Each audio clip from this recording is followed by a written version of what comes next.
নমস্কার, কেমন আছেন সবাই? চয়নিকা ব্লগে সবাইকে স্বাগত জানাই। আজকে নারকেল নাড়ু বানাবো। বাড়িতে দুটো খুব সুন্দর নারকেল রয়েছে। নারকেলটা এইভাবে ধরে কানের ধারে ঝাঁকা দিলেই কিন্তু বোঝা যায় নারকেলটা কতটা ভালো। নারকেল শুকিয়ে গেলে যদি তার মধ্যে জলটা খুব সুন্দরভাবে নড়ে, তাহলে কিন্তু বোঝা যায় মোটামুটি ভেতরে নারকেলটা ভালো রয়েছে। অনেক দিন ধরেই বলছিল, লক্ষ্মী পুজোর সময় সেই নারকেল নাড়ু করা হয়েছে, তারপরে আর একদমই সময় পাইনি। আজকে তাই ভাবলাম একটু নাড়ুগুলো বানিয়েই দিই ওকে। আসলে প্রতিদিন বাচ্চাদের স্কুল নিয়ে যাওয়া, নিয়ে আসা, বাড়ি রান্না বান্না করা, এইসব করে, আর এখন তো ঠান্ডাটা প্রায় পড়ে এসছে, দিনটাও অনেকটা মনে হয় যেন ছোট হয়ে গেছে। নারকেলের খোসাটা এবার ছাড়িয়ে নেব আমি।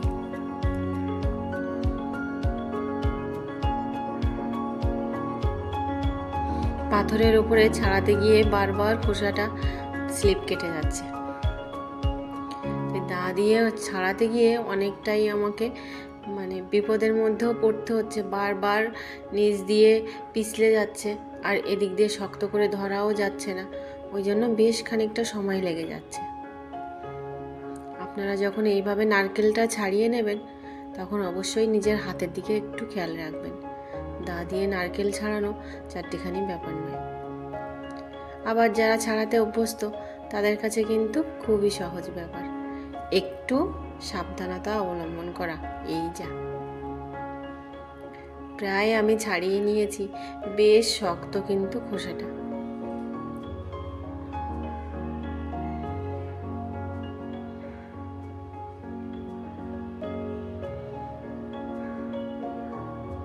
শেষের দিকের খোসাগুলো এই নারকেলের পেছন, নারকেল নয়, দা যেটা রয়েছে কাটারি, তো দায়া বা কাটারি যাই বলে থাকুন না কেন, দায়ের পেছন দিকটা দিয়ে আঘাত করেও কিন্তু এইরকম সহজভাবে ছাড়িয়ে নেওয়া যেতে পারে।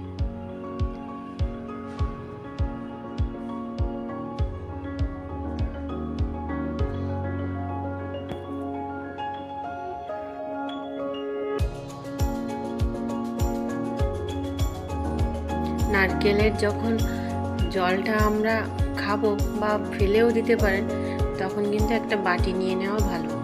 অনেকে খেতে পছন্দ করে। এই দেখুন নারকেলের ভেতরটা কি সুন্দর হয়েছে। জলটা আমি একটা বাটিতে নিয়ে নিয়েছি। প্রতীক্ষা আমার মেয়েটা একটু খেতে চাইছিল, ও খানিকটা খেলো, ছেঁকে নিয়ে আমিও একটু খেয়ে নিলাম।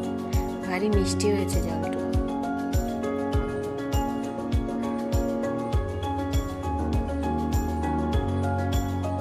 একটা বড় থালা নিয়ে নিয়েছি, তার উপরে নারকেল কুড়ানিটা নিয়ে এইবার নারকেলটা ভালো করে কুড়িয়ে নেব।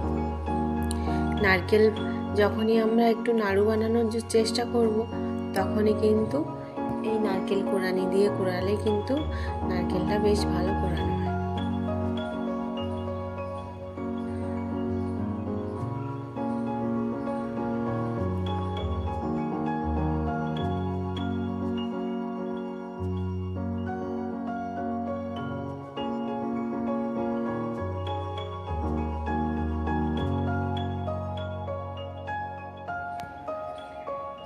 নারকেল কোরানো হয়ে গেছে। এইবার নারকেলের মাপ অনুযায়ী, কতটা নারকেল, ঠিক তার মাপ অনুযায়ী আন্দাজ মতো চিনিটা দিতে হবে। যদি আপনাদের বেশি কম হয়ে থাকে বা একটু কম কম করে দিলে পরে কিন্তু বাড়িয়ে দেওয়া যেতেই পারে। আমি আগে নারকেল আর চিনিটা ভালো করে হাত দিয়ে চটকে চটকে নেব। যতটা সম্ভব চটকে আমি নরম করে নেব। কড়াইটা এদিকে বসিয়ে রেখেছিলাম। জালটা কিন্তু একদমই বাড়াবো না, জালটা একদমই স্লো জালে আমি রেখেছি। এবার নারকেলটা দিয়ে দেব।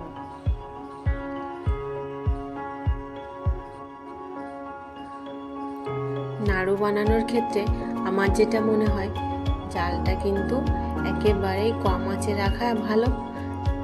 আর মাঝে মধ্যে যদি একটু আপনি পারেন, স্লো টু মিডিয়াম আঁচে রেখে দিতে পারেন। এইভাবে নারকেলটা যখনই আপনি শুধু বারবার নাড়াতেই থাকবেন, তখনই কিন্তু পাকটা আপনি ভালো করেই বুঝতে পারবেন। অনেক সময় বা অনেক ক্ষেত্রে হয় আমরা গ্যাসের আঁচে নারকেলটা রেখে একটু বাইরে গেলাম বা একটু অন্য কাজে মন দিলাম, নাড়ু বানানোর ক্ষেত্রে কিন্তু এই রকমটা একেবারেই নয়। সামান্য আঁচটা আমি হালকা একটু বাড়িয়ে নিয়েছি, যেহেতু আমি অনবরত নাড়তেই থাকছি। 2-4 মিনিট আমি আঁচটা বাড়িয়ে নিয়েছি, আঁচটা আবার কমিয়ে দেব। আর একটু আমি দেখে নেব নাড়তে নাড়তে পাকটা এসছে কিনা। এই দেখুন কি সুন্দর ছোট্ট একটা গোল করে নিয়ে নিলাম, পাকটা অনেকটাই এসে গেছে। এই সময় আমি একটা গুঁড়ো দুধ প্যাকেট আছে, এটা 10 টাকা দামের আমুলের স্প্রে, তো এই গুঁড়ো দুধটা আমি নারকেলের মধ্যে দিয়ে দেব।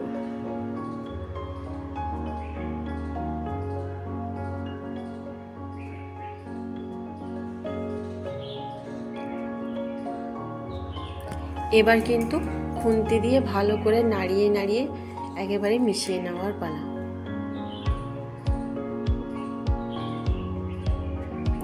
খুন্তিটা চেপে ধরে বেশ ভালো করে নারকেলের সঙ্গে দুধটাকে নাড়িয়ে মিশিয়ে নিলে কিন্তু নাড়ু বানানোর ক্ষেত্রে অনেকটাই ভালো হয়।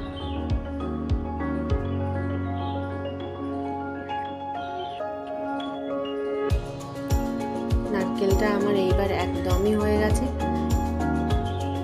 যখনই বুঝবেন যে পাকটা হয়ে যাবে, তখনই কিন্তু নারকেলটা চারিদিকে ছড়িয়ে থাকবে না, এক জায়গায় এই যে এরকম দলা পেকে আসতে লাগবে। আমি এবার গ্যাসটা বন্ধ করেও দিয়েছি। বেশ খানিকটা গরম রয়েছে, তারপরেও একটু চেষ্টা করছি যে নাড়ুটা ঠিক গোল পাকছে কিনা একটু দেখে নেব। এই যে গোল প্রায় হয়ে এসছে, তার মানে নাড়ুর পাক এসে গেছে। এবার আমি নাড়ুগুলোকে বানিয়ে নেব।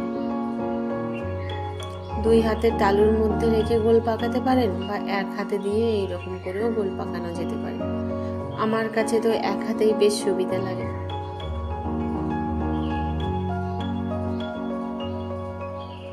এক এক করে আমি সব নাড়ুগুলো পাকিয়ে নেব।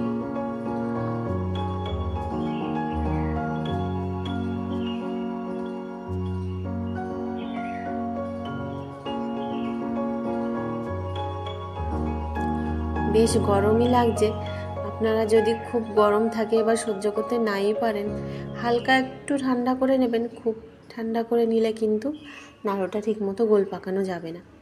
হাতের কাছে একটু ঠান্ডা জলও রেখে নিতে পারেন। এই যে কিছুটা সন্দেশ আকৃতির মতোই হয়েছে, গুঁড়ো দুধটা দিয়েছি বলেই এই রকম লাগছে। সব শেষে যদি ভালো লাগে, এলাচ গুঁড়ো আমরা এর মধ্যে পাকিয়ে নেওয়ার আগে দিয়ে দিতে পারি। যে যেমন খেতে পছন্দ করে ঠিক তেমন।